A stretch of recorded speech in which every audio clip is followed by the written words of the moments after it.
Young drunk.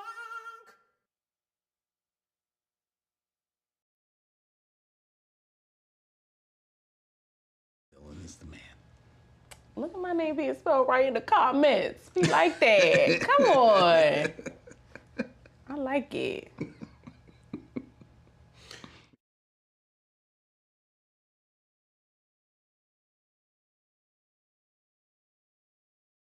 Stand club name.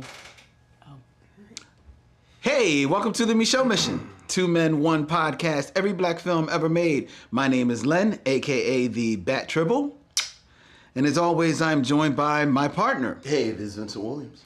Tonight, ladies and gentlemen, the Micheaux Mission is joining with the Be Real Black Cinema Club to present our review of 1994's Jason's Lyric, starring Alan Payne and Jada Pinkett before the Smith.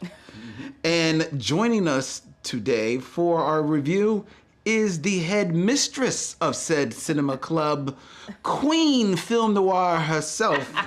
Ladies and gentlemen, all you missionaries out there, put your hands together for our guest, Stephanye Watts. Hey, Stephanie. Hey. Stephanie. I'm very excited to be here, y'all. We're very excited to have you here. Yeah, this is going to be big fun doing Jason's Lyric, a movie that stands the test of time with you, I understand. Allegedly, yes, it does. Allegedly. It's like, I'm just joking. I like saying allegedly. You know, people get litigious Well, you know. when you start making claims. Right. That's cool. So that's what we're going to be reviewing tonight, ladies and gentlemen. As always, we are streaming from Yunk right here in Manayunk to our YouTube and to Facebook. And shout out to everybody out there in the chat. I see Maurice, Mira, Aaron Fry, Robert Monroe, Deborah Battle, all the people out there in the chat. Hello. Good evening, one and all. All right. Before we get into all of the fun, Stephanie, I have to ask. Be Real, REEL, Black Cinema Club. That is your movie posse, from what I understand. The clique, the crew. So I started BRBCC back in 2017. It had a whole different name, but the mission has stayed the same. And what was the mission? Basically to get black millennials out to the movies to see black film. Okay. That's a simple part of it. The long story is I had become a member of the Brooklyn Academy of Music back in like 2014, somewhere around there. And I was not someone that like previously knew a lot about independent black film. All I knew was Spike Lee and Sankofa because I went to an Afrocentric school and they would like, show us Sankofa to scare us, every year. And You don't act right, you get transported back in time and learn about yourself. They had So us act shook. right. So I didn't know. It was just like it started because they had some Spike Lee retrospective, me and my friends, when, flyers and little postcards still work. So they had a little marketing for something called New Voices in Black Cinema. And I was like, oh, I'm gonna come to that. That sounds cool. So then I came to that. And then the next day we had another flyer. And I was like, oh, Film Africa, I'll come to that. So I just found myself coming a lot. And I said, oh, this is getting a little expensive. Gotcha. So I became a member. And so as I'm going to all these black film screenings, I'm looking around and I'm like, Yeah. ain't no black people up in this joint. And if they were older, right? They were like, 50 plus, 60, honestly 60 plus, to be honest with you, in terms of who was really coming out, unless it was a filmmaker that maybe lived in Brooklyn and their people came out. And this was also happening during the time of Oscar So White. So all the millennials are on Twitter being like, where are the black movies that do this? And where are the black movies that tell this story? And I'm like, at BAM? Right. Because I was just there last week, or I was there last night. And so I was like, well, I can either bash my generation, shout out to the elder millennials, or I can like do something to help what may be going on, which is lack of like knowledge or marketing around the events that are happening. So I have no shame. I'm a real Philly girl. I really believe in myself. You know, we are delusional people here in this city. We think everybody's supposed to rock with us just cause. So I cold emailed the head of their film department. Nice. And was like, I have an idea for a film club. Shout out to Gina Duncan. She's now the head of BAM all across the board now.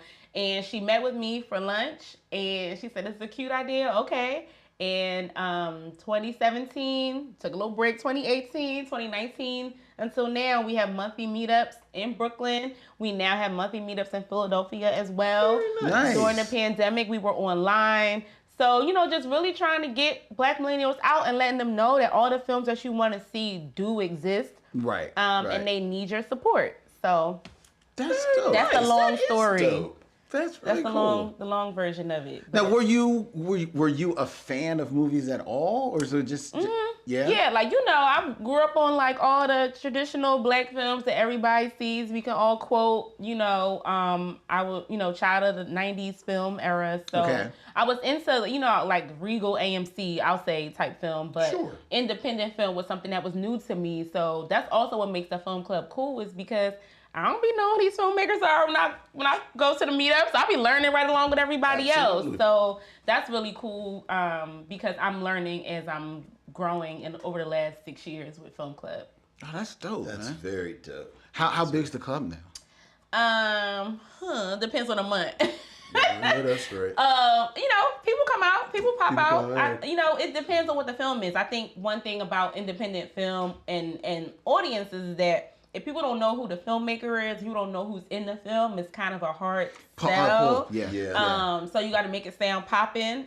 We had our 5th anniversary screening in June at BAM, and we showed this film called Rain the Color Blue with Little Red in it. And it's this film by this singer from Niger, and it's basically the Niger version of Purple Rain. Wow. And so, like, if I didn't say that, people wouldn't care. But I was like, it's basically Prince, but make it desert. And everybody's like, oh, I'll come. Yeah. And so we, like, filled out the theater. But, like, if I wouldn't have said that, people would be like, girl, I don't know what that is. So, it depends. But it varies. Like, there's some people who don't even live in New York or don't live in Philly, but they'll come to, like, the virtual meetups that we have. Right. The Philly club is, like, growing. It's growing. Oh, dope. So, dope. Very dope. Yeah. And it's just a way to, like, build community. Like, one thing I noticed over the years is that a lot of people that come by themselves. Mm-hmm. And I'd be like, you ain't got no friends. But I guess maybe their friends are into it or whatever. But they've been able, for people that come every single month, they've been able to make friends because a lot of times the same people, that come every month. So build it's also, community. Build real community. Yeah. You know what I'm saying? And, I be seeing them all hanging out together on Instagram now. And I'm like, oh, that's so cool. Like, that some random film that, like, was in a basement for 50 years that just got unearthed and restored. That's what happened. Made people, come together as friends. So that's it's what cool. happened. That is exactly what happened. Well, that's dope. That's dope. Yeah. Well, I mean, we're not millennials, but I'll come to the club. No, come. Come. I mean, Like, I'm sure we are not that far or? off in age. No, just come. And a lot of times I have free tickets too. People like free and discounted. So, there's a Black film you want to see, DM me first because I might got the plug. Okay. All right. Okay. All right. Well, thank you. Absolutely. Thank you for taking But I also want to say that I wish I could have brought a bigger group to Warm December because that film was amazing. We came like 5 deep, but I wanted to come like 20 deep because that film was so good. Oh, well, thank you. Thank you. That was dope. And thank you for that because we are going to be returning to the Bryn Mawr Film Institute. We are. Tomorrow night, ladies and gentlemen, the Micheaux Mission will be hosting the screening of D'Urville Martin, the summer of D'Urville Martin, as we host a screening of 5 on the Black Hand Side. 5 on the Black Hand Tomorrow side. night at 7 p.m. at the Bryn Mawr Film Institute, ladies and gentlemen. Tickets are available now. You can go to our website or you can go to Bryn Mawr Filminstitute.org and get your tickets. We will have free pretzels. For God's sake. That's right. Free pretzels. That's a good sell in Philly. Yeah. People like pretzels here. That's a good sell. Free pretzels, ladies and gentlemen. Right. Pretzels. Not pretzel bites. Well, not pretzel bites, because I can't have pretzel bites for everybody. Pretzel bites for That'd be a lot of pretzel bites. Right. So, but I can have free pretzels. I can have the pretzels. Big, doughy, dry. It's not going to be dry. They're going to be delicious. Salt on them too. They will have salt. There will be free pretzels. Popcorn will also be available. Okay, yeah. But you gotta buy the popcorn. You gotta buy the popcorn. Yeah, you gotta buy the popcorn. But the pretzels are free. And the movie is great. And the movie is great. Five on the Black Hand Side. Yeah. It's a dope 70s family comedy. Yeah, and we've reviewed it, but we'll have a talk back afterwards. We will. Hang on. So yeah, come on out. It'll be fun. It'll be fun, ladies and gentlemen. Come on. Hey, Stephanie, when we sat down, you were like really giddy, like almost like, jumping out of your seat. And that was because you said you had a friend that actually got a bit of good news recently. Yes. So, I do stand with the writers, WGA writers strike. However, one of my really good friends, Judnick, was nominated for an Emmy for her work on Intergalactic, which is the Kid Cudi animated film, which is really cute. So if you haven't seen it, y'all should definitely check it out. It's really good. And shout out to Nikki, go girl. Yeah, congratulations. Congratulations. Oh, so now we got to be rooting for That's exactly. Right. So if anybody out there is like, oh, there's no animated Black love films, Intergalactic. And we like to pull for things here, so. Yeah, so we'll be pulling for Absolutely. Nick. Absolutely. Writer. Intergalactic. Dope. All right. All right. Let's get into the show, ladies and gentlemen. All right. Because I'm excited for, all the things. Ooh, shenanigans. Because I actually watch the show. Some people will come on, it's like a podcast, and they'll have no idea what's going on, but I know what y'all about to do, so I'm like pretty excited. Okay. Appreciate that. Well, we do appreciate that. We are going to kick things off with our regular features tonight, ladies and gentlemen. And that means that we will be starting off. Wait a minute, we have a question in the chat. I knew this was going to come. Calvin in the chat is asking whether or not there will be spicy mustard for the pretzels we are still tomorrow. Talking about pretzels. This is valid. That's a valid point. Will there be mustard, Lynn? Well, here's the thing. Stephanie, you be the judge. Because I'm getting the pretzels. Okay. And I knew... Oh, you're new to pretzels. Oh, hell no. Oh, I thought you said you're getting into it like you're new. Okay, go ahead. No. I'm getting the pretzels for tomorrow. Got you. Okay. Right. This is Lynn's. No. This is from the womb. Pretzels. But I'm getting them, and I actually was thinking to myself, Calvin brings up a good question. Because I knew that I had to get mustard. But do I get the regular yellow mustard or do I get the spicy mustard? Or do I splurge and get both? I say splurge because some people are kind of bland. They like the regular orange. I'm a spicy mustard person. So, I stand in solidarity with you, Calvin, on tonight. So I think you should splurge and do both. All right, Calvin. Stephanie is in your corner. So there will be regular mustard and spicy mustard for the pretzels tomorrow at the Bryn Mawr Film Institute. Okay? All right. That good for you? You don't care. I'm just waiting for the mustard portion of the program. He doesn't care. Go ahead. He'll be eating this dry popcorn. Yeah, I know. It's so weird. Anyway, Calvin, we're moving on now. Okay. All right? Moving on. We're moving on now to, he says, thank you, Stephanie. We're moving on now to the top 5. Right. Top 5.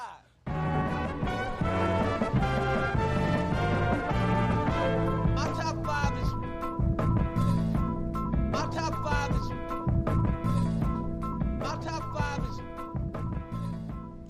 Top 5, ladies and gentlemen, where I come up with a list and I give it to Vince and to Stephanie to add their commentary on. And tonight, as always, we try and keep things in theme. We're going to be reviewing Jason's Lyric tonight. So these are top 5 Jason films, but with a twist. Okay. Because these are films that have Jason in the title in the order that I believe Vincent would like them. Okay. So this is not how I would necessarily see it. You're projecting. Yeah, I'm projecting. Right. I'm projecting here. So what we're really going to see is what you think of me. Exactly. Okay, this should be interesting. All right. Or awkward. And we'll start with number 5. Number 5. Which is Freddy versus Jason. Freddy versus Jason. Of course, we knew that Jason from the Friday the 13th series would make an appearance. Right. But you are starting with the crossover. Right, from 2003.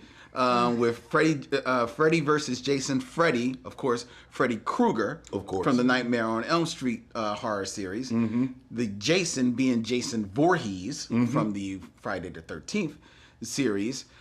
This was, in fact, a crossover of the franchises. It was the 8th installment in the Nightmare franchise. It was the 11th in the Friday the 13th. Mm-hmm. Mm-hmm. This film is... The premise is that Freddy, oh boy, Freddy is weakened and forgotten because the citizens of his hometown of Springwood have defeated him by using medications that repress dreams. Right. Freddy awakens Jason to stir up fear and grow his power so that he may return and kill again. Mm-hmm. So he awakens Jason to make them scared so that he can come back. And solid plan. But Jason turns out to be not so easily controlled as Freddy initially thought, and the two supernatural mass murderers come into conflict in a movie that is beyond bonkers. I don't know. You probably have never seen it. I've never seen this. No, you gotta watch it. Do I? For the nostalgia. Do it for the nostalgia. Yeah. For the nostalgia, but here's the reason why I think you would like it. Okay.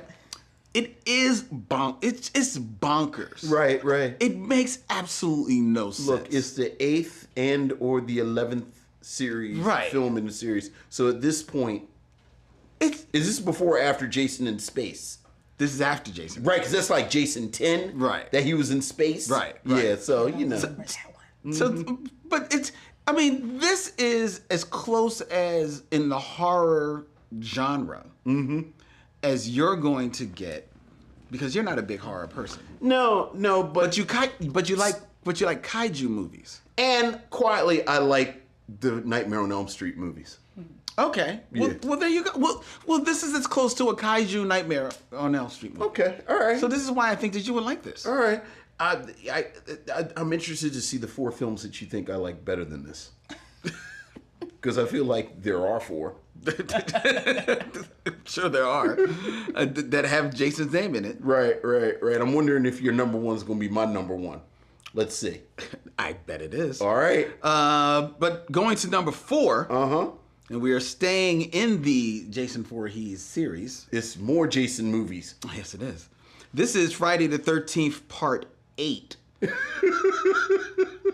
Jason Takes Manhattan. Now, this is from 1989. And this is a movie. Now, despite the title, the movie largely takes place on a boat. Did you see this one? I vaguely recall this one. It largely takes place on a boat as he makes his way to Manhattan. And he kills everybody on the boat.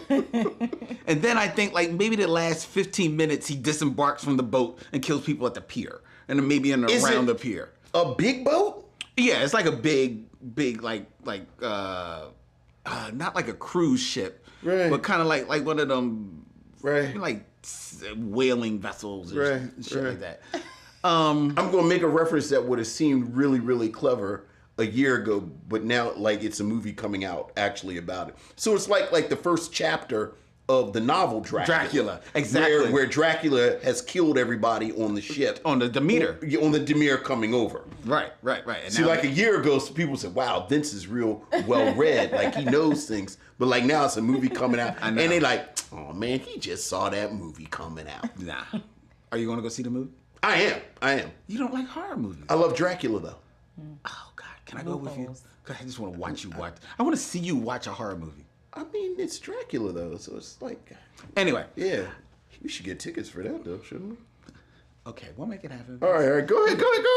I'm sorry. Go Ever ahead. since he got on the list, now it's like, yo, do we got passes? We got passes? Like, cause I can't do the movies without passes now. Anyway, Wouldn't coach. Jason Takes Manhattan. Yes. It's stupid. It Yes. makes absolutely no sense. Here's the reason why I think that you would like it. Okay.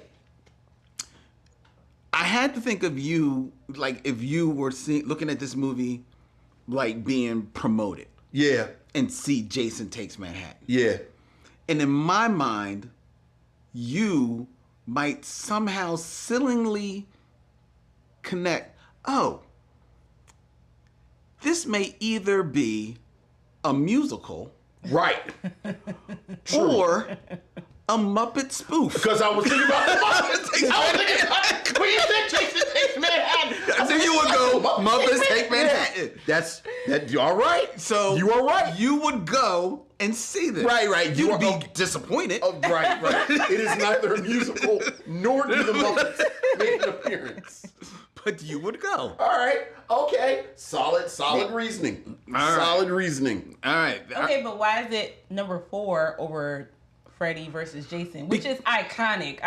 It is- personally, it should be higher on the list. It is was iconic. About my list. Right. But Freddy versus Jason, you know what you're in for. It's Right. Freddy versus Jason.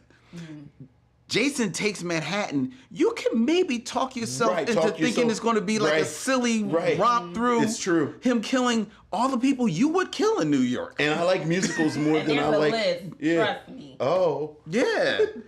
You could I just didn't see that. All right. Cut that out. Look at it. All right. Okay. All right. I'm with you so far. All right. All right. Number 3. Number 3. List of Jason movies I would like in order. Yes. All right. This is Friday the 13th, Part 6. Guys, it's just going to be Friday the 13th movie? Jason Lives. Okay. Now, why is this above the other two? Well, this is, in fact, the sequel to Friday the 13th, A New Beginning. Right. Which was the last one that featured a young Tommy Jarvis, who was actually, they tried to introduce into the Friday the 13th like lexicon and make him like the new protagonist, the big bad, right? It was a new Jason. Well, like a new Jason. It's like new Jason. Right. Well, his name is Tommy though. New Jason, but his name was Tommy. So he wasn't Jason. He was Tommy. He was Tommy, and he's black. Oh, well, you buried the lead. And he Oh. I ain't know New Jason was black. and he was black. We had What a year black was Jason. this? This was, well, Jason Lives is in 1986. Friday the 13th, A New Beginning, which featured Tommy, was in 1985. Oh, gotta so go back and do so my it was too homework. soon. Exactly. It was ahead of its time. Exactly. So what happens in Jason Lives, Tommy accidentally resurrects Jason while attempting to destroy his body to ensure that he will not return. And then Jason returns to Crystal Lake for another killing spree. So then what happens to Tommy at the end? If I understand correctly, Jason kills Tommy. Kills Jason probably Tommy. kills Tommy. Yeah. So is Tommy a monster too? No, it's Tommy just a dude? it's just a dude. He's just a dude. So new Jason's just a dude. Yeah, and that's just why they needed Jason to come back and resurrect things, and Jason lived. And this is Jason, this is Friday the 13th part what? 6. So are you saying that 5 and 6 might be in our wheelhouse? Oh no. Not that black. No, it ain't that black. It's not that black. Oh, ain't we have that an black. update in the comments. Tommy. Oh yes, that's right. Tommy lived and got the girl at the That's end. right, Black King. Sean Simmons, thank you. So I don't know, Lynn. Now you want it to be in our Maybe. But this is a solid third choice now that you've told me about new Jason, who's actually a black guy, who's just sort of regular. Well, I'll let you select that. I don't know how I feel about this subtext that just a regular ass black dude can be a monster. Anyway, Number number shell 2. tops. Go ahead. We're moving to number 2. All right, number 2. Number 2, of the movies, the Jason movies that you would like in the order. Okay. You would like them. Number 2. Number 2 is from 2016. Mm-hmm. And this is Jason Bourne. Yeah. Action thriller. Absolutely. Starring Matt Damon. Yeah. This Absolutely. Features Matt Damon's return to the Bourne franchise. Yeah. After the first trilogy. Yeah. Oh yeah. And then Jeremy Renner comes in, and now Matt Damon comes back in Right. a movie that features his name. Yeah. And the the Jason Bourne movies. Oh yeah. That's that work. They are that work. Oh, yeah. Top notch. Direction and action by Paul Greengrass. And it's number 2. Because number 1 is, of course, We're not there yet. Okay, I'm sorry. Go ahead. It's number 2 because you like action. I do, and I like them Bourne movies. I know you like the Bourne movies. I like them Bourne movies. This was actually a return to form for the franchise. Get in a little room with that Jason Bourne, he'll take a phone book and jam it in your throat. Yes, through your throat. That's right. Yes, he was no joke. So that's why it's number 2. Right. Okay, that's very solid number 2. And the only reason it's number 2, because number 1 would, of course, be 1970. No, you're way years off. Well, what are you thinking? It's got to be Jason and the Argonauts. It is Jason and the Argonauts, but that's not 1970. What, is that in the Put that in the 60s? comments. Jason and the Argonauts is number 1 from 1963.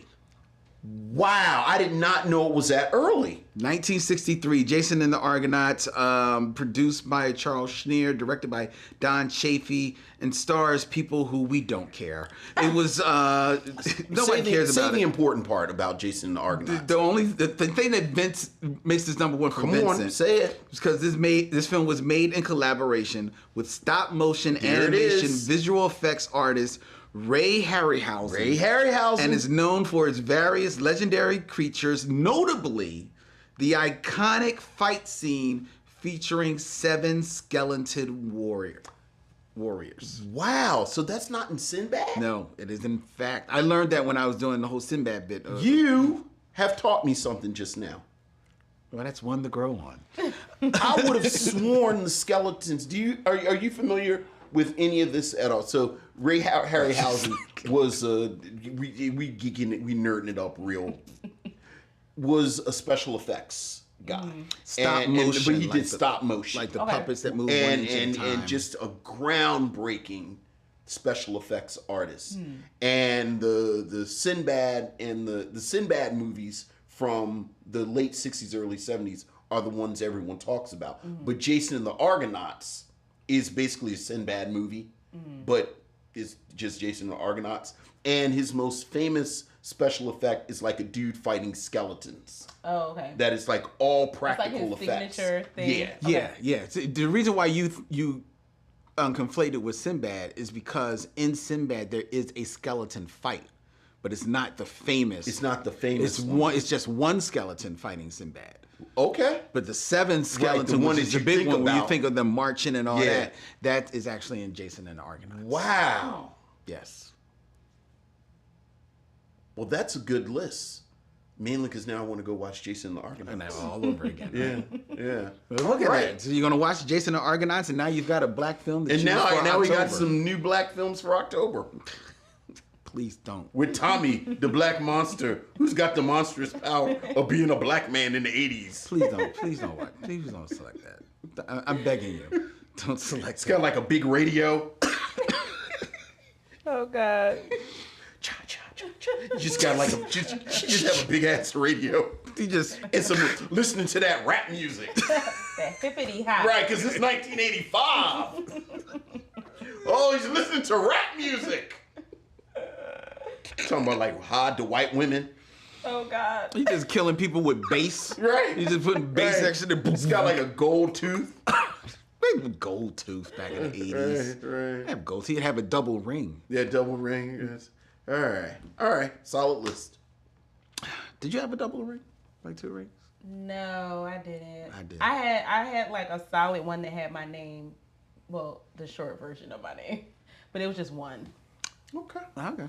I did. I had like on these 2 fingers that said my nickname, my old rap name. What was your old rap name? Well, it's my artist name, Cruz. Can we find you on any socials? None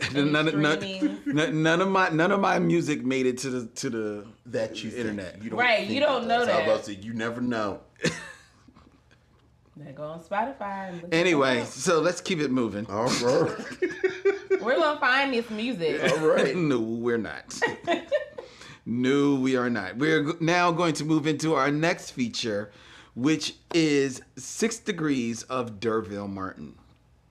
A stop motion game in and of itself. It is. It is. It is indeed. All right.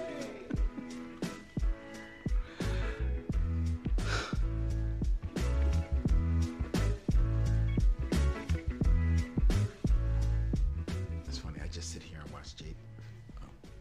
6 Degrees of D'Urville Martin, ladies and gentlemen, where Vincent will attempt to connect in 6 films or less 2 actors of my choice to that 70s stop motion actor, D'Urville Martin. The father of practical special effects. Yes. His mustache was a practical effect to be seen. And keeping in theme, Vincent. Okay. These are 2 famous Jason actors. 2 famous Jasons. Interesting. Yeah. Okay. All right. These might prove a little challenging for you. All right. Well, let's see.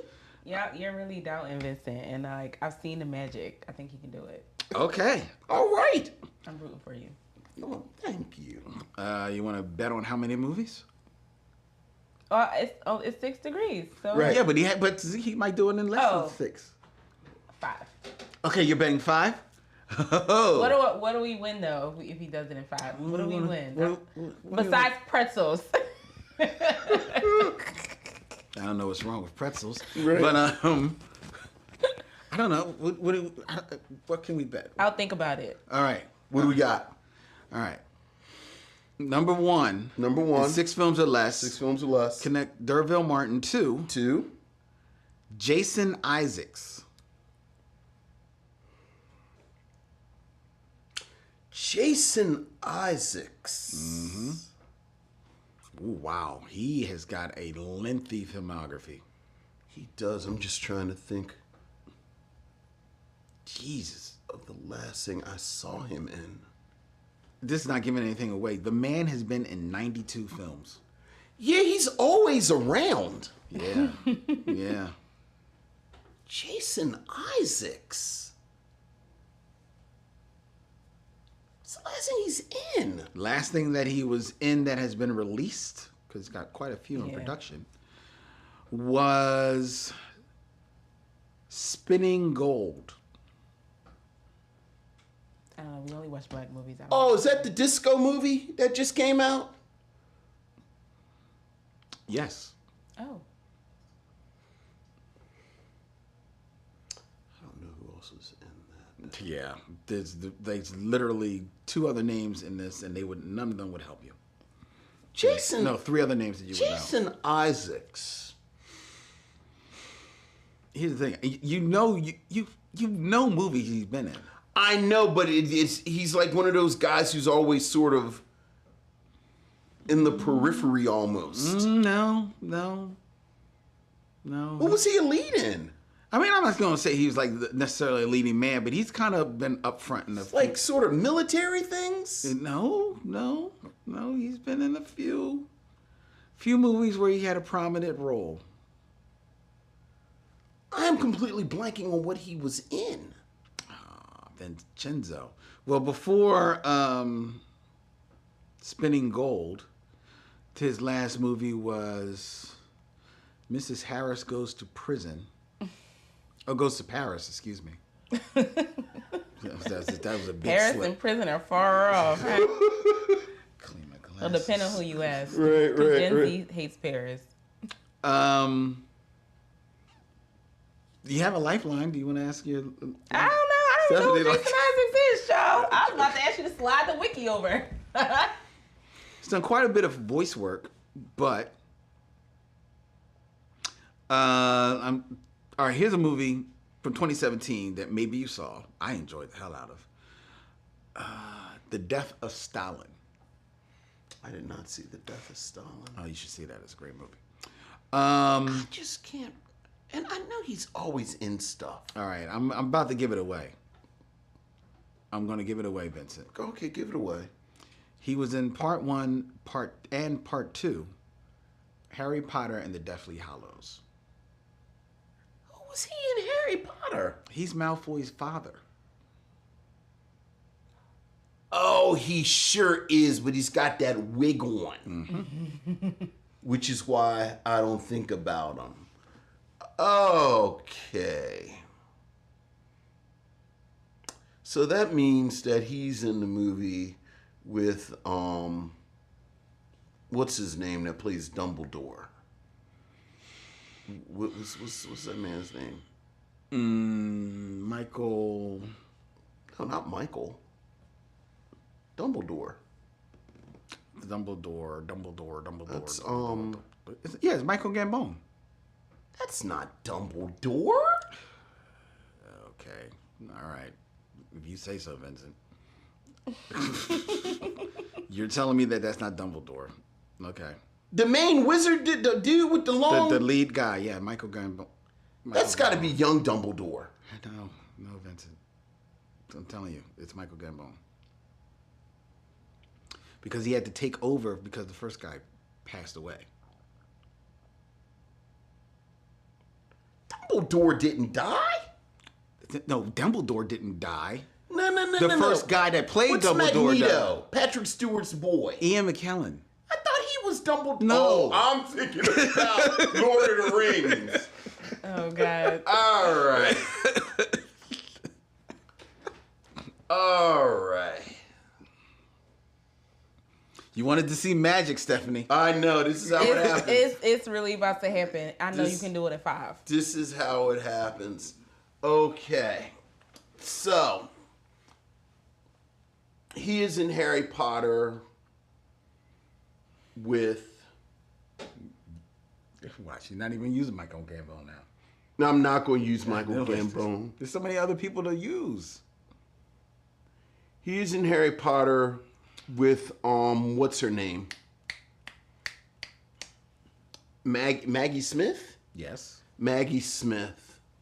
And Maggie Smith is in, That's not where I would have gone, but go ahead.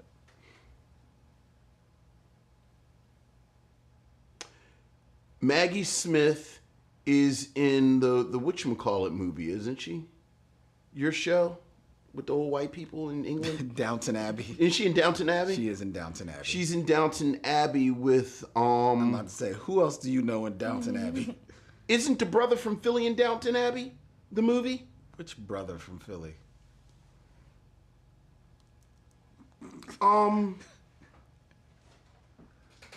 Hamilton. Oh, Leslie Odom. Leslie. Isn't Leslie Odom in Shout that? out to Leslie. Shout out to Freedom Theater. He's in. Yeah, he is in one of them. Yeah. Okay. Leslie Odom. You were deep. Yeah, well, because he's the only black person in Downton Abbey. And I think he's only in one of them. Look, Leslie Odom. I thought he was in the movie though. Yeah, but there's been 2 movies. Leslie Odom is in.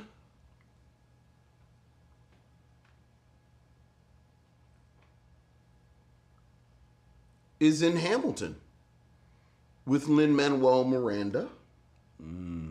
You are cutting it close, brother. Were we 4? What are we for?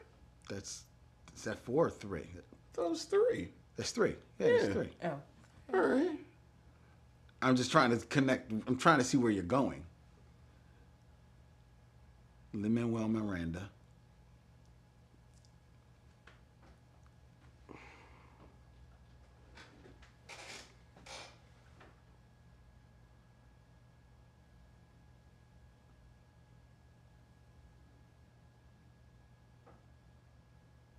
Lin-Manuel Miranda is in the Heights with Corey Hawkins. Okay. How many is that? Is that 4? That will be 4.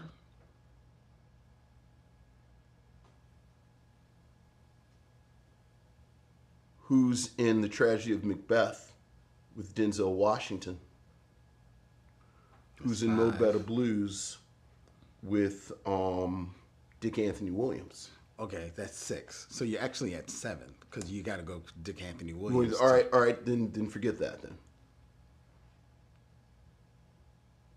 I got to start all over then. Okay. All right, so Jason Isaacs is in... Let me give you the quicker route from Harry Potter. Who? Instead of Maggie Smith. Go Alan Rickman. Oh, yeah, and then you go from Alec Rickman to Danny Glover. No, not Danny Glover. No. I can't give it to you. No. Shit. Moonlighting. Who's in? Oh, she doesn't. She doesn't know Moonlighting. She doesn't Moonlighting. That's Die from the Hard. 80s. I Die don't remember Hard. it. I Who's in didn't Die see it. Hard? Because I don't want to give it to him. Die Hard is, oh my God, this is so, I know it's not Danny Glover that's in Die Hard. No, that's a totally different race. Die Hard is Tom Cruise. Bruce Willis. Bruce Willis. Bruce Sorry, Willis. Bruce. Sorry, Bruce. Bruce We're praying Willis, for you, Bruce. Who's in Pulp Fiction with Samuel L. Jackson. Okay. Who's in Mo Better Blues with Dick Anthony Williams. Who's in 5 on the Black Hand Side with D'Urville Martin. Screening tomorrow at Bryn Mawr Film Center. There you go. There you go. All Film right. Institute, not Film Center, sorry. Jason Isaacs is a good one because he's just sort of there. Oh. You're I saw someone who Oh, mentioned, I'm sure everybody. Yeah. Yeah, they're all breaking it down. Damon is He's talking in The about Patriot. The Patriot. Yeah, Your brother was saying he was in yeah. The Patriot.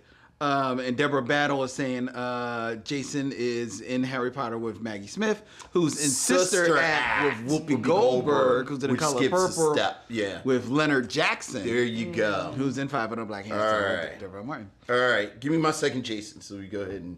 All right. All right. Second Jason. So I lost your bet because Sorry. it's all right. It's okay. So now you owe me pretzels. Yes. So this second Jason, this may be a little bit harder. Well, who is it?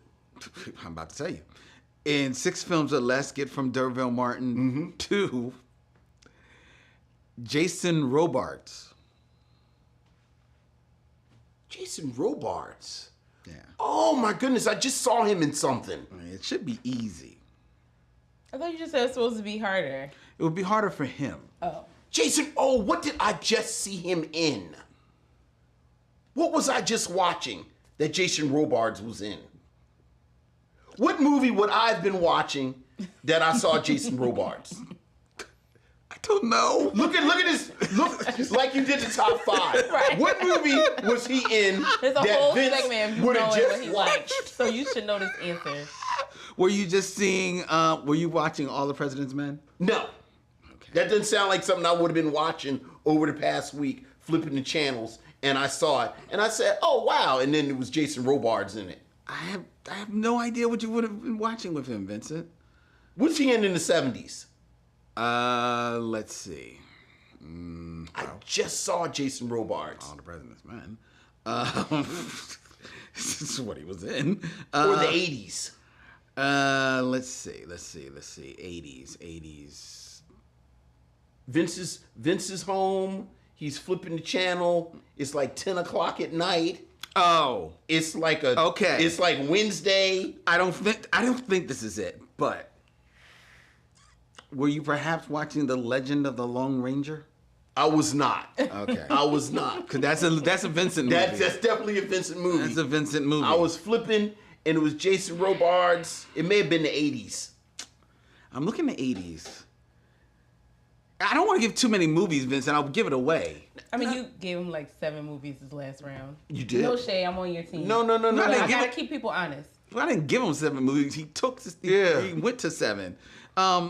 Okay, he was in 80s. He was in Something Wicked This Way Comes. It wasn't that. Bright Lights, Big City. No, but of course I can use that one because that's Michael, not Michael Keaton, Michael J. Fox. Mm-hmm. Let me just use that. You can. It's up to you. Just use Michael J. Fox. So, okay. Okay, so this is how you get to Dervaux Martin. Dervaux Martin is in, kind of the same way. This is a cheap way, but let's just go ahead and go. Dervaux Martin is of course in Five on the Black Hand Side with Dick Anthony Williams, who's in Mo Better Blues with Samuel L. Jackson, who is in Kill Bill Part 1 with Lucy Liu, who is in Charlie's Angels with not Michael Modine. What's that weird dude's name? The dude who plays Michael J. Fox's father in Back to the Future. Crispin Glover. Crispin Glover. And Crispin Glover is in Back to the Future with Michael J. Fox, who's in Bright Lights, Big City with Jason Robards. Very good. Fabulous. There you go. Very good. What movie am I thinking about that I was just watching with Jason Robards? From the 90s, Okay. he was in Beloved. Oh, it wasn't Beloved. Yeah, I wouldn't watch it. I wouldn't just turn it on Beloved. Oh, let's watch a little story bit. about Beloved. I was supposed to be in Beloved, y'all. I wasn't supposed to be in it, but I auditioned to be in Beloved. Playing what? Playing Beloved? The opening scene with the kids, the children, like, and the mom is going crazy, blah blah blah. Oh, I was supposed to be one of the kids. Oh. Oh, man. Killed my thespian dreams. But my audition was amazing. I wish it was like recorded somewhere I could watch it. Oh, that's a bummer. Sorry to hear that. Great film though. Everybody should go see it. It was a good Shout out movie. to Oprah. We enjoyed Beloved. It was a good movie. I'm trying to think of the film that you may have just been watching. So I'm going to go through Like a light 80s comedy? a light Parenthood. What's in Parenthood? He was in Parenthood. He was in Melvin and Howard. I don't know what you would have been. Yeah, all right. I don't know. But I just saw Jason Robards. I actually said, oh, it's Jason Robards. He was also in Philadelphia. He plays one of the big lawyers. Somebody said that. Oh, yeah, and that would have gotten me to him quick because that's Tom Hanks and Denzel. Denzel. All right. All right. Very good, Vincent. Very good. Well, it was, we got it done. You got it done. You got it done. That's all that counts. All right. All right. Oh, these Jasons. Look, and the people in the chat, God bless them, but who knows what they're working with? Who knows? You're working without a rope. Work without a rope. Just Lynn feeding me little information. So there you go. All right. All right. And we'll be doing that live tomorrow. We'll be doing that live tomorrow night. We don't have some random, just sort of. Like I should have looked up Jason's. You should have. I should have been Jason Reddy. You should. Yeah. I was not Jason Reddy. Yeah. You didn't have your utility belt. I did not. Yeah. All right. All right. It's all good. All right. All right, ladies and gentlemen. All right. It's time for us to get into our review of Jason's Lyric with Stephanye Watts Yes. of the Be Real Black Cinema Club. Period. Because I practiced that. So I'm going to say it all night. All right. Jason's Lyric.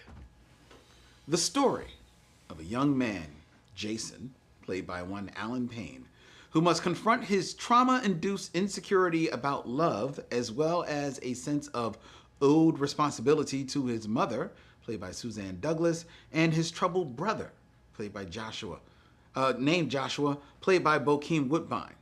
Jason, an assistant manager and sales clerk at an electronics store, falls in love with Lyric, played by one Jada Pinkett before the Smith, and finds happiness, but his family history and mentally ill war veteran father Mad Dog, portrayed by Forrest Whitaker, plague his life plans before he can leave it all for a better life.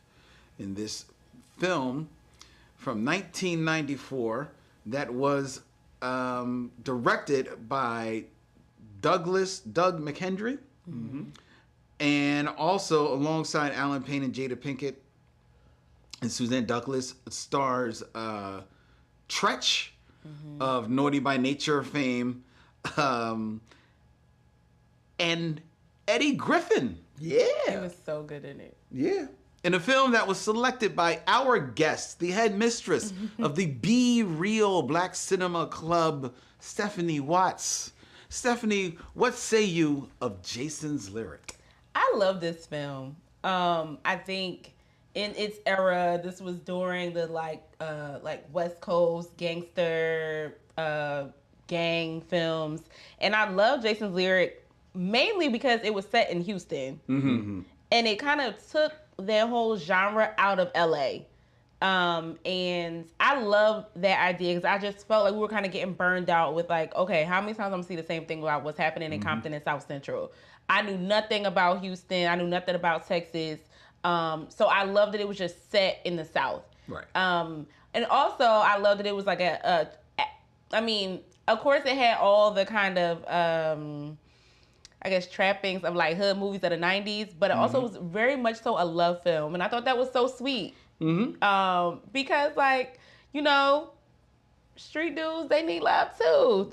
So I just loved it was a combination of those two things in the film. And it was also just like stacked. Like who wasn't in that movie? Yeah. That's very true. You know Quite what I a mean? cast. It was stacked. And we also forgot to mention Lisa Nicole Carson is in the film. Yes. My queen. I hope she's doing fabulous wherever she may be this very second. And you know, I think it had such a range of I guess seasoned actors. So like Suzanne Douglas, rest in peace, and Forrest Whitaker. But then also it's like we're seeing that rappers are now continuing to be put in films. So shout out to Tretch. And then we have people, you know, like Jada, who is still fairly new. Very new. And so it was a very like intergenerational kind of film as well in terms of like where they were in their careers.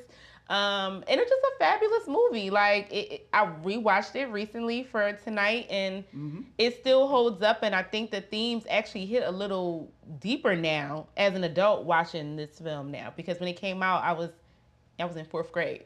Oh, yeah. So, You like- and I continue to watch it, of course, over the years. But it had been some time, probably since probably before the pandemic, since I last watched it, because I have it on VHS. And I did not get a TV until, even though I still have my VHS and DVD combo player, I didn't have a TV until like 2 years ago. Okay. Oh, okay. Wow. So I haven't been able to watch my VHS of Jason's Lyric, and I kind of like the VHS quality over the streaming. Sure. Like I watched it on streaming, and I was like, oh, the like crackle isn't the, you know, it ain't the same. I need to adjust the tracking. Right. Yeah, right. it wasn't. It hit, and also too, it's just a beautiful film. Like it's just beautiful to look at, and as you're watching it, I feel like you're there. Like y'all like feel sweaty and damp when you're watching it. Very true. It's a very sweaty movie. It's a very, very sweaty movie. But you pointed out how like beautiful it is. I think like the way the movie opens, because it opens with, you know, Alan Payne's Jason on the bus, and he's there. He's just sitting on the bus, and he's looking out the window, and he's got like this bright pink shirt on, t-shirt on, and then as he like it's just melancholy looking at the scenery, it dissolves into like this field of wildflowers where the pinks are just so lush, and I do have to agree. I was like, oh, that was kind of smooth though. That was kind of smooth. That looked really like, and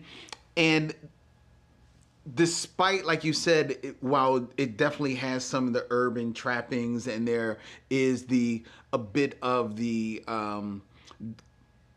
like Jason's Lyric, the title can be read one of two ways based on the time. You know, a hip hop vibe, but also Lyric is Jada's name, and it also sounds more like a literate title, which is where this movie definitely lives.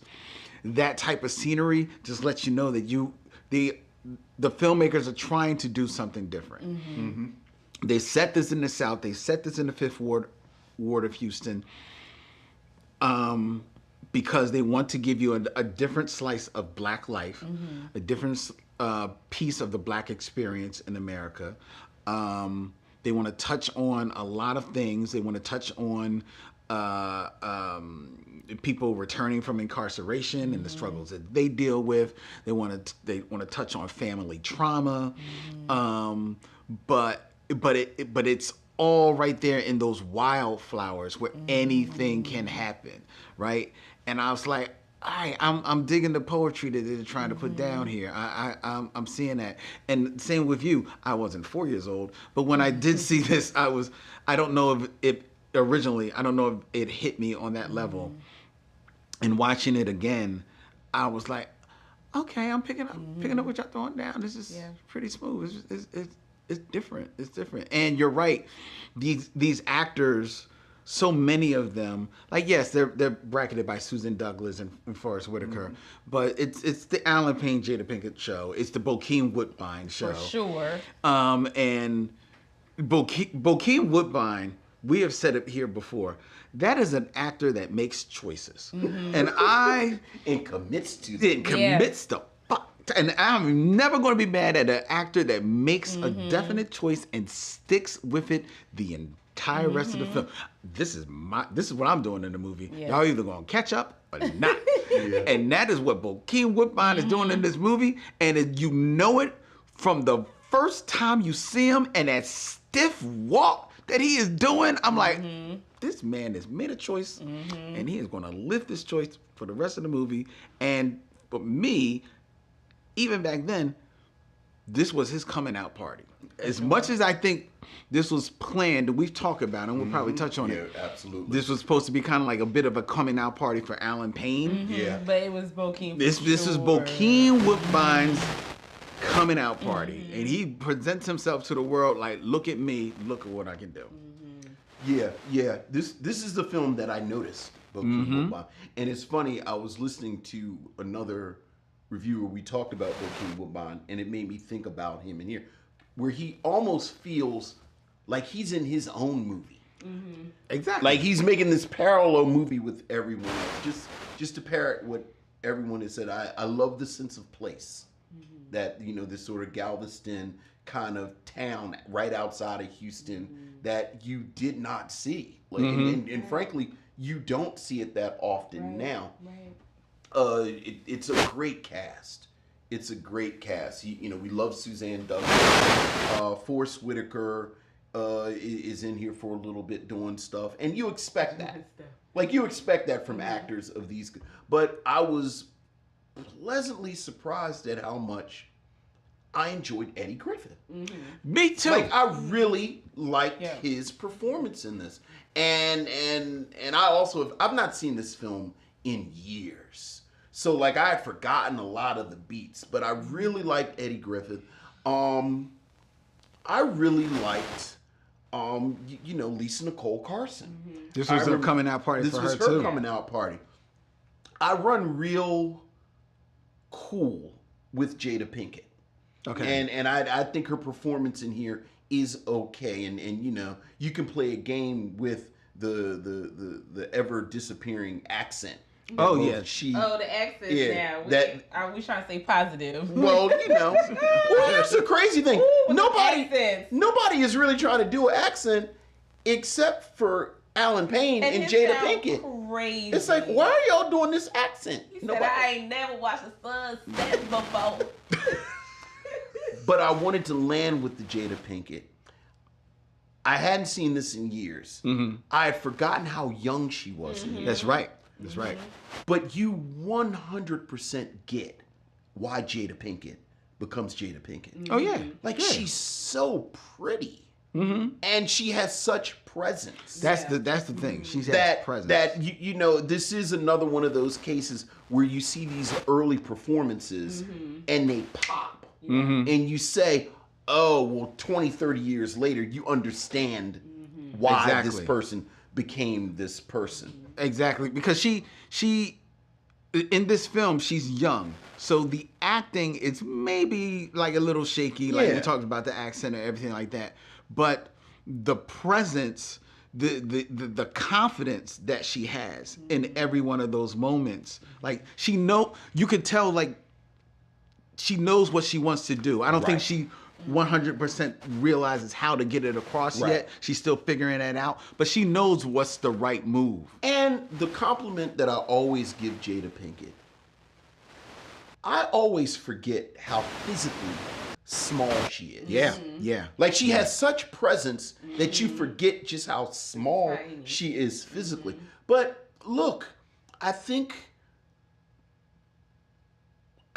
what kind of separates this movie from films from this period that have gone on to become like these, some unarguable classics. Your Best Man or your Love Jones. I think Alan Payne, and I've been thinking about Alan Payne all day. As one does. Because I really like Alan Payne. Like I've always liked Alan Payne since he was on the Cosby Show. And I think the problem with Alan Payne, I think he has been miscast 3 times in a row. Okay.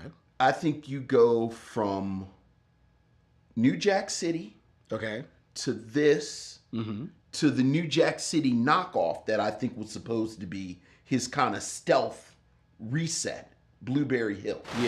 Yeah. And I think the problem is that this comes out in this weird transitional period, frankly, before Love Jones. And that kind of ilk. And what I said in my notes is people tried to put him in that Denzel Washington lane, this sort of leading man, and he's kind of brooding and that's not Alan Payne. Alan Payne should have been in the Taye Diggs lane.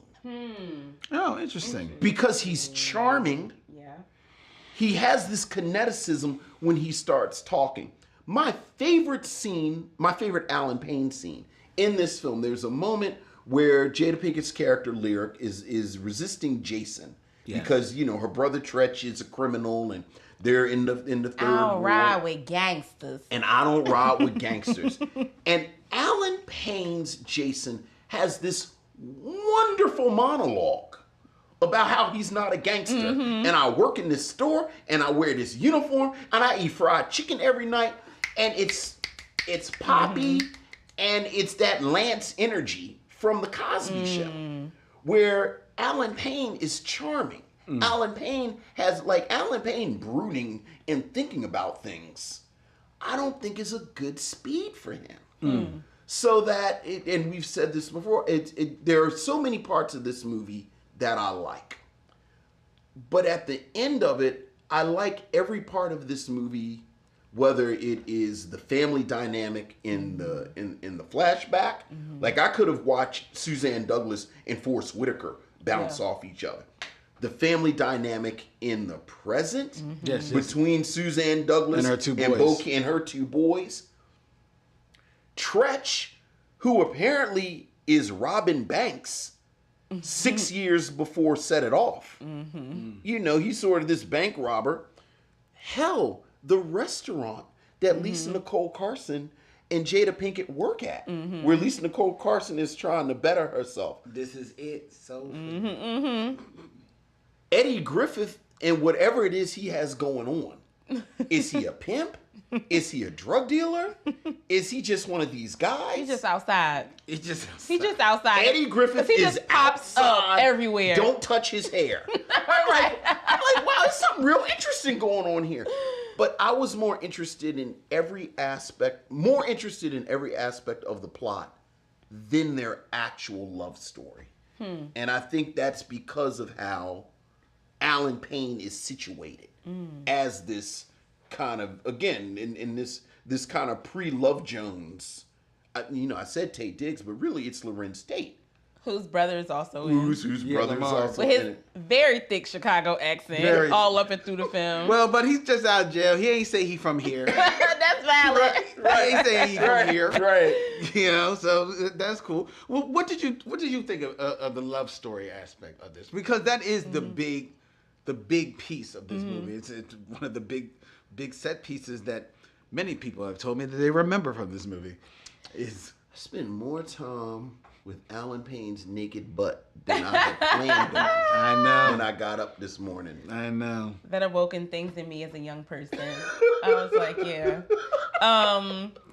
What I think about the love story, I think for me, this film, and I think all the films from that era were very authentic to like just everyday Black life. And so I think their story was so realistic. It's like their girl who her brother in the streets and she's trying to do everything to not be in that lane and always trying to like, better herself, focus on getting up out of here. And this guy coming to talk to her and it's like, I don't even want to do this. I don't know you. You could be in the streets. I don't want anything to do with it. And then just, him kind of like softening her and just, it was just very sweet. And I think, when we're in the times of like weird dating Twitter conversations and dating podcasts where romance is like very antithetical to what's happening right now. Yes. It kind of reminds me of just like that old school vibe, when you just be on the phone talking to somebody and y'all don't even be talking about nothing. Y'all just be on the phone silent just to be on the phone, or, them just like hanging out at the bayou, not even doing anything. It's just like being each other's presence. Like, I don't know. It's just very sweet. And it's a very specific place and time that this kind of relationship would, look this way. Okay. Yeah, it would look that way, but I gotta land with Vincent. I wasn't feeling it, and it was because of Alan Payne. Unlike the two of you, I don't think much of Alan Payne as an actor. I thought he was fine on the I said I think about his butt. I didn't say I think highly of him as an actor. Okay. Well, I don't think much of his butt either. Well, I guess it was a nice, his butts go. Bad. I've thought more about his butt to date than I've probably ever thought about his butt. Take a shot every time we say butt, y'all. Don't do that. Damon will be right in there. Go ahead. Now I'm conscious when I say butt. Yeah, I wasn't feeling their connection because I actually thought that Alan Payne was like the scene you was talking about. I thought that maybe was his best scene, but I don't think he was that great in that scene. I think it was his best scene, but he's not that great in the scene. I don't remember which accent he used or didn't use in that moment. There's about 3 of them. Yeah, because he's juggling a few. He's doing something. I don't know what is happening in this movie. And Jada is probably only got 2. Yeah. But Alan's got like a whole bunch of them up there spinning. And you're right, him brooding doesn't work. It doesn't work at all, especially when you're trying to brood next to Bokeem Woodbine. Yeah. Dude, just give it up. Let's just give it up, man. Like, trying to do anything, just be. When you're in a scene with Bokeem Woodbine, this is why Eddie Griffin works. Because when Eddie Griffin is in any scene, he's just being. And I paid attention to what he is. And you got to remember, Eddie Griffin is, first and foremost, a comedian. Absolutely. And this is one of his first acting roles. So, but even as a comedian, the one thing you learn is that as much as you prowl that stage, there's times when you got to just stand and lean on your words. And Eddie Griffin, smartly, who was not a young comedian, at that moment, there's a lot of scenes I watched him, and he is saying his lines. He's not moving. He's not like doing a whole bunch of business. He is just confident in himself, standing there, and that's why he makes that much even more of a presence, right? Especially when you've got somebody like Bokeem Woodbine bouncing off of the stage next to you. You need that stillness. Alan Payne doesn't know that. So Alan Payne is trying to outbrood Bokeem Woodbine. It's the light skin brooding. The Drake vibes. There, you cannot. There's nothing you can outdo Bokeem Woodbine. Put a pin in what you just said on the screen. You can't do it. So brooding Alan Payne doesn't work. But then when he is trying to be romantic Alan Payne, I don't believe it either. Because he's got this, his face, it just, I don't know, I just didn't believe it. And there were times when he is kissing Jada Pinkett where it was some of the most awkward kissing that I have ever seen in my entire life. But I think some of that, is, to me, Jason's character seems like this is his kind of first foray into, no. It gives that. I mean, that's in the text. Jason's vibe gives me, I'll be running behind my mom and dad, my mom and my brother all the time. That's true. I don't have time to be dating people, and I don't really know what I'm doing, and I'm dating this girl who's very self-assured, who's actually like curving me, and I gotta try to like catch up to where she is, and that's the kind of vibe I got. Like, he's like washing her feet. It's just like, he's like, oh, I seen this on a movie, so I'm gonna do it. You get what I mean? Like, that's the vibe I got from Jason. I would ride with you on that, except the brother knew that when he saw her leaving the restaurant, the move was to follow her. But remember, he left his key, so then Eddie Right, Griffin right, was like, right. Okay. Right. No, okay, but he knew the move was to follow her. Right. but he didn't have the finesse. Right, enough right. to He wasn't do it. smooth with it. Yeah. I mean, he I'm gonna give him the benefit of the doubt.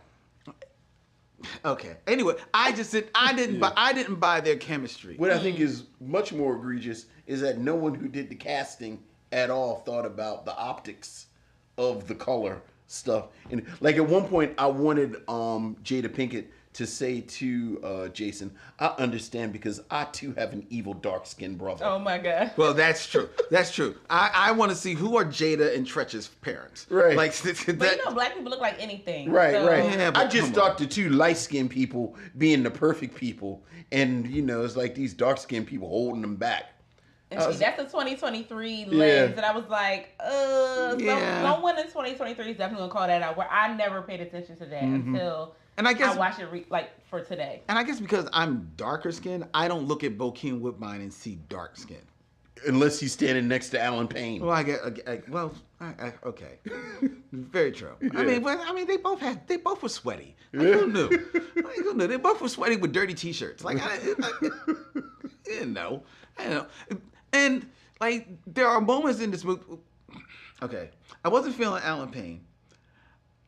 And I'm sorry to say, I wasn't feeling Tretch. And I remember watching this movie thinking, oh, Tretch is doing some work. He stayed in his lane now. Yeah, because his lane was a few miles back. I mean, he just had to sort of be Himself. brutish. I don't know. He just was not, he was very, like, you would never know that at times Tretch was up for roles that Tupac got. But watching this, I see why Tupac got the roles and Tretch didn't. Because Tretch just didn't, I guess brooding didn't do it for me. Like, and then he's got like that high voice, like, you know, when he was playing with the saw and stuff. He was just annoying me, man. He was like just doing too much. You know the character that I really, really liked a lot this time? Their mother. I thought she was so complicated. Like, I remember the scene as a younger man where she threw up all of Bokeem Woodbine's food because it was drug money. But today I was like, wow, I feel like it's a lot of venom there. Like, that's like, I understand her sentiment, but he was actually trying. But he also got her fired from her job. Well, I think there was a lot of not misplaced anger, but anger over some other stuff that came out with that dinner thing. And I think Suzanne Douglas is a good enough actress that she kind of let that come through. And then the other thing, I loved when Jason says to her, you know, we're going to leave. And she says in the most beautiful old lady passive aggressive voice, oh, your brother's going to miss you. And I was like, wow, this is actually the kind of toxic thing that holds dudes back. Right. And then the scene later When she says, but I love that they took the beat to give her that moment to not just be kind of angelic and perfect. well, So like those two things, I really liked how that complicated her character. I guess it does complicate it because You could also read her saying your brother's going to miss you as her just acknowledging that her brother's going to miss you. I do get the subtext. I see it. But you could also kind of like read that. Yeah, no, you got to let that do. That actually helped explain to me why Jason was still there. Mm-hmm. Yeah. Well, that's what I always... Like when the film starts, your question, well, why hasn't Jason left yet? I know, because this is not Joshua's first time out of prison. Right. He's a repeat offender. Right. And, you got the sense Jada was nice, but, she work at the restaurant and go stand on the bridge. I don't know how much she planning on ever going nowhere. Very true. But it seemed like buses. Jason had a work ethic. He had a plan. Like, Jason could have left. That's very true. So I had forgotten how long it takes for Jada to be introduced into the movie. how about that? It's a solid half hour. Yeah. It's like, wow. And that's the thing about this film is so many themes playing at once, but I don't feel overstimulated, which happens for me a lot in films. They're trying to, especially now, everything is trying to be so deep or whatever. I'm like, what's going on? What is the actual plot here? And I think they were able to pace the film in a way that it can introduce each character. You get their story, you get some people's backstory, and it's still not like a claustrophobic script. Yeah. And I appreciate that. And it's so many themes, like you talked about returning home from prison, also thinking about, people coming home from like the war and like, and the old heads talk about Nam and everybody different, and, thinking about, I love Lisa Nicole's Carson's character because a lot of times the hood girl in the black movie is just a hood girl. That's right. Yeah. And there is this, I'm from Philadelphia, so I know a lot of girls from around the way, and one thing about them, they are so, there's something else going on that like you never see. So the way that she's like constantly like quoting these poems and all this, and the way she talks to Lyric at the end, and the way she talks, she's like, you found something that was so quiet. Yep. Like the way she talks. In a world full of thunder. That's what she said. I said, well, all right. You know what I mean? And I'm like, that's the kind of girl that I grew up around. You know what I'm saying? And I love seeing that fullness, So that's a whole nother conversation that's also being brought up in the film. And, it's just so much happening, but none of it feels, what's the word? Like they're trying to like push a message. It doesn't feel like they're trying to redeem anybody. No. It just is. And I feel like that's kind of something that we've lost with like, kind of like the big box black films now. It's like the people are just being, and there's really nothing else to it. Yeah. They just are, Yeah, I mean, at the end of the day, like Alan Payne notwithstanding, I landed enjoying the movie. I did think that the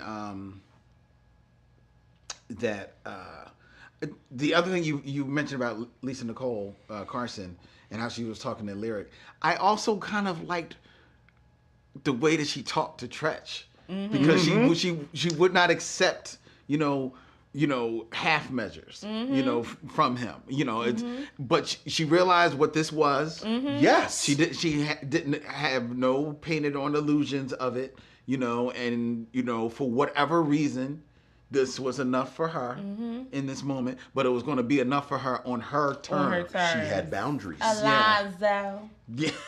I thought she'd say his name, Alonzo. This is when I noticed Lisa Nicole Carson.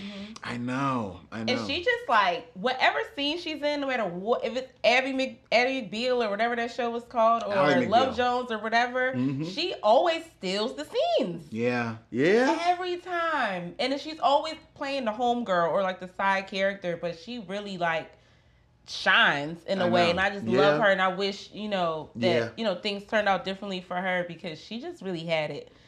I love her. Oh, yeah. I love her. Oh, yeah. Love her. And the other thing, too, about this film that I think kind of hits different watching it now is like we weren't talking about mental health in 94. That's How very about true. that? It was very much like, oh, look how he carrying on. Oh, you can never get right. Oh, God, here he come again. It was very that, and it wasn't like, okay, this man saw his brother, well, first of all, saw his father beating on his mother, saw his brother then kill his father, and and you could see I don't know how old he was supposed to be in that scene, at 4 or 5 years old, but that anger in his face. There, seated. Yeah. And I'm like, this is how our boys are growing up now. And like, because they're seeing things that children should not be seeing, and they have so much anger, so much resentment. And it's like, you can see there's a lot of resentment between him and Jason.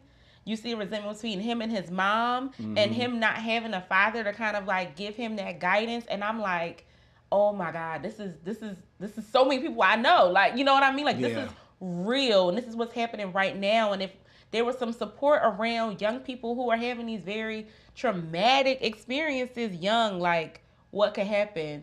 Because the way he took himself out, like, the suicide rates for young black men right now, and it's because of what was happening in this film. You know what I mean? So, you know, I think that people should kind of go back and watch this film, because that's something that really, really hit differently for me this go round. Not to like put a damper on the party, but I had to, you know, bring that up. Well, the two line readings in the final scene between Jason and what's his name started? Josh. And Joshua, where Joshua says, "Are you gonna leave me?"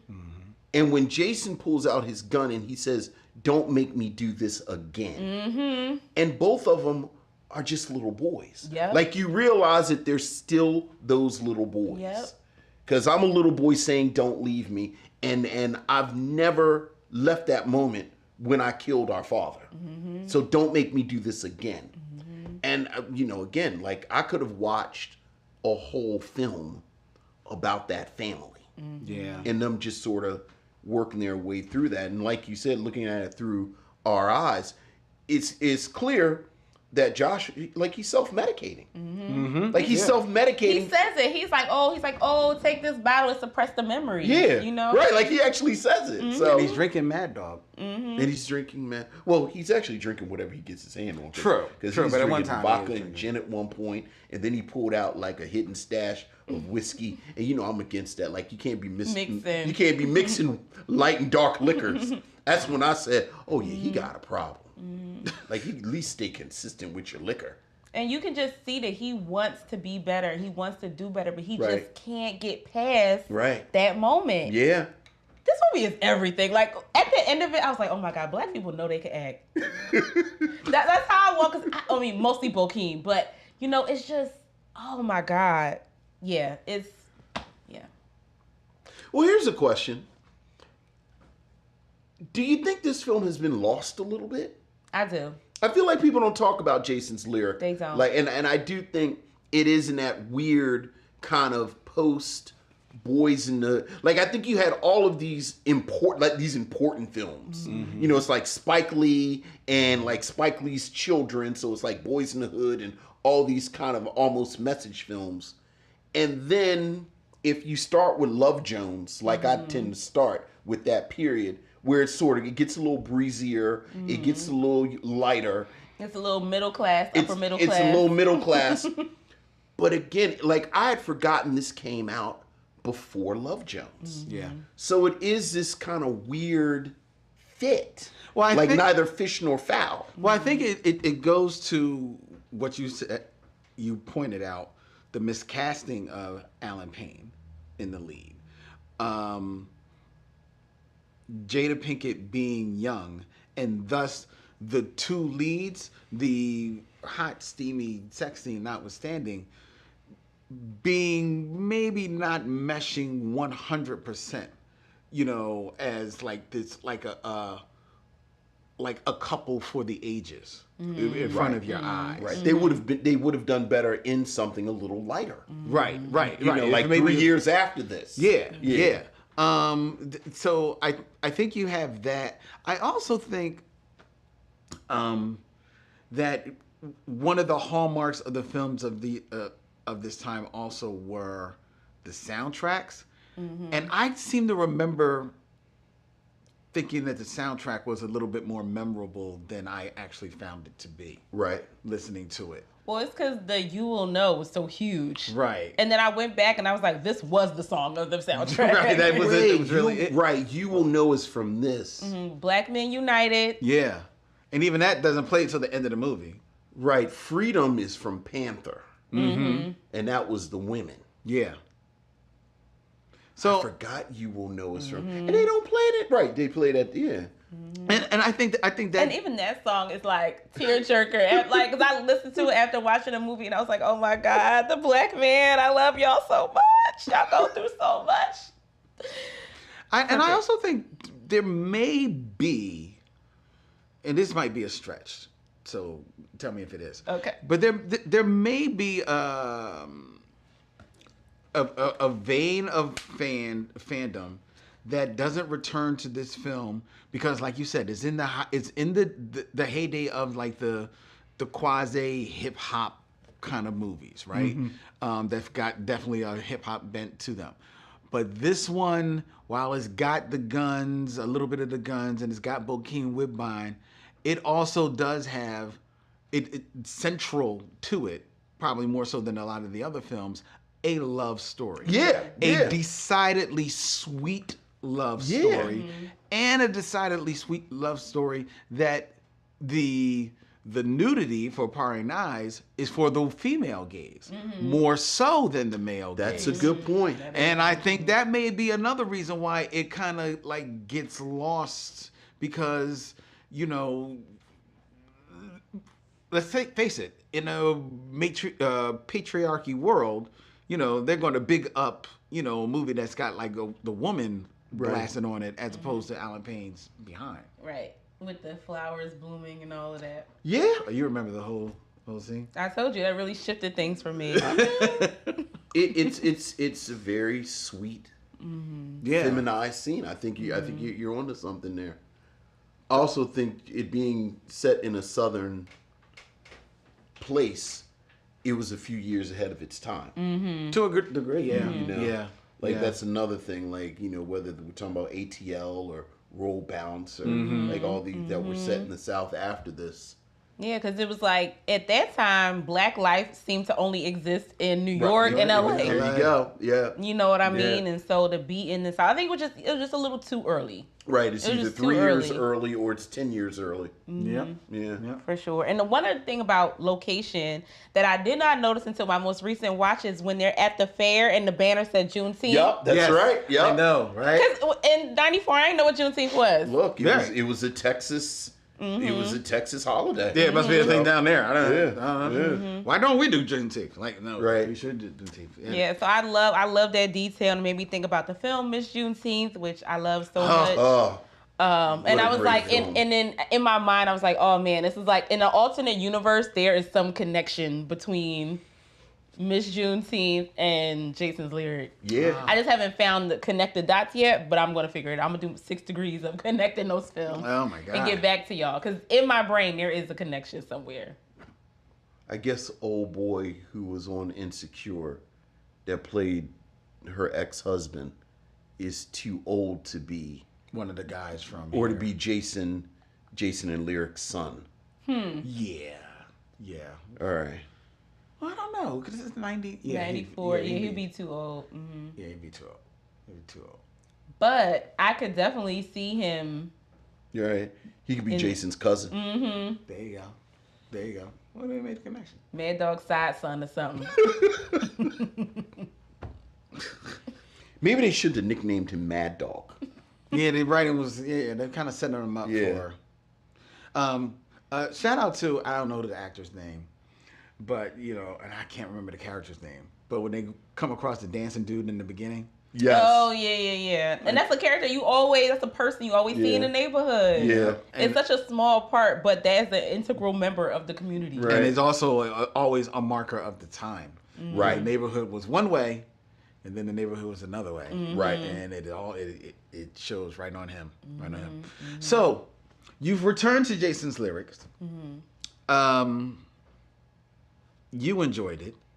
Would you recommend Jason's Lyric to the missionaries? I would definitely recommend it to the missionaries. And actually, if you are in Philadelphia, we'll be screening it at Philly Film Society September 14th. Oh, very nice. Wow. September 14th at Philly Film Society here in Philadelphia. Very We'll nice. be screening Jason's Lyric, ladies and gentlemen. Yeah, with some extra stuff going on too. So it's going to be fun. And I definitely recommend it. I think, to your point, it is a film that has kind of gone under the radar in terms of like being passed down like to the younger generations. And it's a film I love.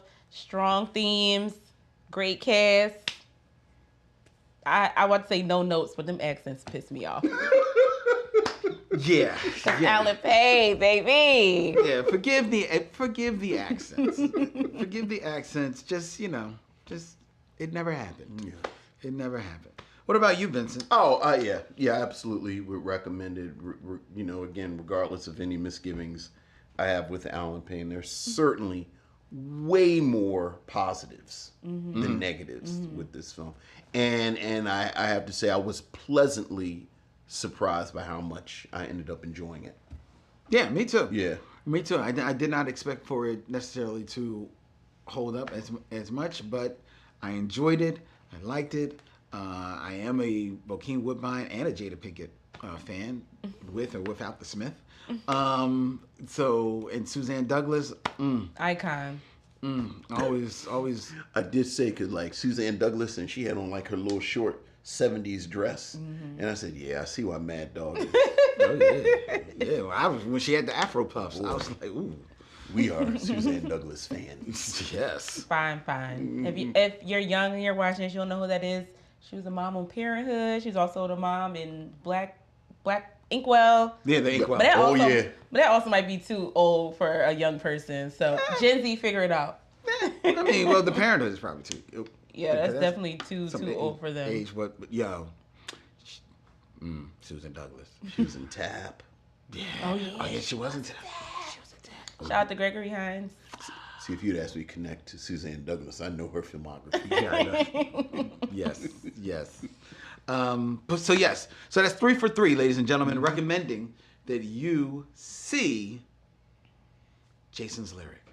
And if you haven't watched it recently, September 14th, here in Philadelphia Film Society, brought to you by the Be Real Black Cinema Club. Jason's Lyric is screening right there. Right, and you get to see it on the big screen, which you don't have a lot of opportunities to do. I love you said that, because the that's- whole series that I'm doing in partnership with them is about classic films that we all watched. But, if you're a younger person, you probably only seen it on VHS. Never seen it in movies. You never seen it in a theater because your mama wasn't finna take you to see Players Club or whatever, at that age in the theater. So, just bringing back these kind of classic films that most of us didn't get a chance to see in theaters. So, Okay. super excited. So now you'll get to see Alan Payne's behind in CinemaScope, ladies and gentlemen. That's the whole reason why she's screening it. Whole reason. Jason's Lyric, aka Alan's ass. Yes. I need to get some merch for this screening. It's like his butt and the flowers in front. I mean, he was touring in the New Jack City stage play. Yeah. You might get him to come and You know what? Let me reach. slide to Alan DM. Don't talk to his agent. Don't be that guy. When you talk to the agent, they start talking about, it's $10,000 to book them, and you text the person on the side, y'all come, just give me a plate after. Yeah, exactly. What y'all serving? Right. We got some ribs from This Is It to come cater it. You good. Right. There you go. If people want to get down with the Be Real Black Cinema Club, how can they? So you follow us on Instagram. We post a lot, and I know that I said our meetups are in Brooklyn and Philly, but we do post about screenings all over the U.S., all over the world, honestly, because we just come in contact with so many different filmmakers, and so don't be discouraged if you're not in one of these cities, even though you may not be able to come to us with the meetup. Start your own meetup group in whatever city you're in, because we definitely post on Instagram. Also, if you're a filmmaker, we also post about different opportunities for grants or different programs. So yeah, be our friend on Instagram. Don't be shy. Like, I'm not the person to be shy with. So There you go. Come out, make a friend, see some films. And that's Be Real, REEL, Black Cinema Club. All right. Thank you so much, Stephanie. Yeah. Thanks for having me, y'all. you. This was fun. Oh, good. We're This glad. is so fun. That's cool. Yeah. And y'all can't see, ladies and gentlemen, she's got some fly shoes. Look at her. She's ready for her premiere. Sorry if I stabbed you. I know these are like pointy and long. No. Nah, you just showing your skills. That's right, She was right, like, right. that's right. Dad. Doing the shoe cam like on Wendy Williams. That's right. Dylan, we need a shoe cam. All right. Write that down. All right, before we tell you what we're going to be watching next week, ladies and gentlemen, here on the Micheaux Mission, I invite you to follow the Micheaux Mission on the social media of your choice at Micheaux Mission. That means Instagram, Twitter, or the Facebook group where we get down and have a lot of fun talking with all of our fans. You can also find us on YouTube where you're watching a stream right now. YouTube at Micheaux Mission, where all of our live streams go up and then they'll later get edited into the top 5 and Derville Martins and the reviews and all of that good stuff will go up there, or maybe even doing some shorter videos as well. You can also email the Micheaux Mission if you want to share a chat with us or share your thoughts. Email us at micheauxmission@gmail.com. That's MICHEAUX MISSION. Or if you want to be real cool, leave us a voicemail. Ooh. 215-867-9666. And leave us a voicemail and Don't Vincent encourage them. I'm gonna call and I'm gonna sing "You Will Know" because I know everybody parts. I'm gonna leave it on y'all voicemail. You will know. Aaron Hall had the best runs in that joint, so I'm about to kill it. He did indeed. The Micheaux Mission is streamed live from Yunk Junk here in Manayunk, Philadelphia's premier video podcast palace. Go to videocontentfactory.com to check out all of the things that you can do right here. And the Micheaux Mission is also a proud member of The Podglomerate, thepodglomerate.com. They make podcasts work. I do want to let you know that the Micheaux Mission is coming your way. We've got a couple of live events coming your way, ladies and gentlemen. In August, on August 5th at 6 p.m., the Micheaux Mission will be at the Black Star Film Festival on the Daily John stage at the Kimmel Cultural Campus. Y'all so upper crust. Gonna be on the big stage. Ooh. I have to wear my patent leather sneakers. Yeah. We'll be doing a live Micheaux Mission as part of the Black Star Film Festival. You can go to blackstarfest.org for all of the information about the festival. Come out and see us. We're going to have fun, play Derville Martin, top 5, talk to a filmmaker. We're going to have a good time. It'll be a lot of fun. A lot of fun. And tomorrow night, Oh, boy, Barry in the lead. Tomorrow night, it is the summer of Derville Martin as the Micheaux Mission returns to the Bryn Mawr Film Institute to screen 5 on the Black Hand Side, starring Derville Martin, Leonard Jackson, as well as Dick Anthony Williams. Dick Anthony Williams, Glenn Turman, so many people in the Janet Dubois is in it. Legend. right. I forgot. Godfrey Cambridge. Look, that's more than 5 on the Black Hand Side. It's like 12 on the Black Hand Side of the movie, ladies and gentlemen. That we are going to be screening tomorrow night at 7 p.m. at the Bryn Mawr Sonny Jim is in it. the Bryn Mawr Film Institute, and we will have free pretzels for you as well. And spicy mustard. With spicy and yellow mustard. You know? Look, now Stephanie and Cam are going to want their own. Like, isn't it just one for us? Like, I thought, where's the Stephanie? Oh, boy. But yes, that'll be, you can go to actually our website, micheauxmission.com, and look for events, and you can find a link where you can get the tickets to come out and check us out. Next week on the Micheaux Mission, I know y'all got spoiled with all these guests, but it's just gonna be me and Vince next week. I'm sorry. Just the two of us. Just the two of us. We can make it if we try. Well, fortunately, I have to be here, but fortunately, Vincent will be here because Vincent, you know what about him? He got game next week here on the Micheaux Mission. I need Gucci for my baby. I need a Chanel bag for me. That is my movie. Yeah. He Got Game, starring Denzel Washington, next week here on the Micheaux Mission.